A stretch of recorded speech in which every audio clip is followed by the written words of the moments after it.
पालघर जिल्ह्यात उद्या पावसाचा रेड अलर्ट. प्रशासनाकडून सतर्कता म्हणून सर्व शाळांना सुट्टी जाहीर. अत्यावश्यक काम असेल तरच घराबाहेर पडण्याच्या नागरिकांना सूचना.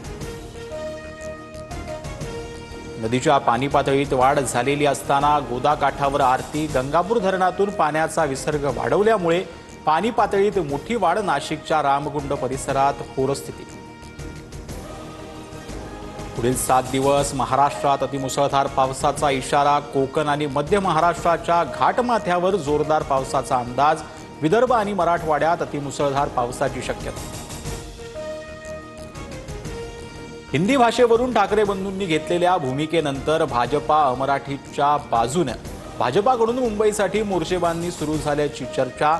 अमराठीवरील मारहाण सहन करणार नसल्याची भूमिका. मराठी प्रेमींची ताकद काल आपण पाहिली. महाराष्ट्र एकत्र येतोय, मग दिल्लीच्या पुढे झुकणाऱ्या भाजपच्या पोटात दुखणारच. आदित्य ठाकरेंचा पलटवार. मनसेच्या आंदोलनाची आशिष शेलारांकडून पहलगाम हल्ल्याशी तुलना. पहलगाममध्ये धर्म विचारून निष्पाप हिंदूंना गोळ्या झाडल्या. इथे निष्पाप हिंदूंना भाषा विचारून चोपत आहेत. शेलारांचा हल्लाबोल. आमची भावकी एकत्र झाली आहे, आमच्या नादाला लागू नका.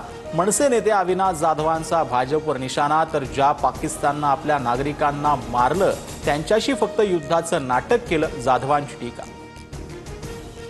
बीएमसी निवडणुकी स्वबळावर लढायचं की नाही याबाबत स्थानिक पातळीवर निर्णय.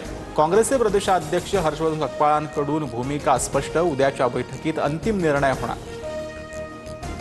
पंढरपुरात आषाढी एकादशीचा आनंदोत्सव. मुख्यमंत्र्यांच्या हस्ते सपत्नीक विठुरायाची महापूजा.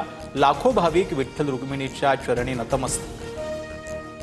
इंग्लंडच्या एबेस्टन मैदानावर भारताचा ऐतिहासिक विजय. दुसऱ्या कसोटीत 336 धावांनी भारताची इंग्लंडवर मात.